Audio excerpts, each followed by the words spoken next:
So at Home Invest, we only invest in states where we know that we can control the tenants, correct? Spot on. In case in point, we can look at the days of COVID when the government said no evictions are allowed. What do you think happened? Every single tenant in America that if they had a little bit of a struggle going on, they said, you know what, I'm not going to pay the rent. I don't have to. They can't kick me out of here.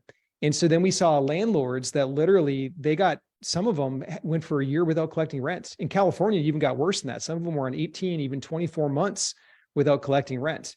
I went through that entire cycle. And on one of my properties, I had similar situation. I actually called the bank to say, hey, bank, would you guys be cool deferring payments on this particular property? And I remember the banker, her name is Julie, she kind of laughed and she said, no, Nate, we know you're good for it. We know you have the money. You got to keep making the payments. And I'm like, I know, but the tenants. And she's like, nope, you still got to keep paying.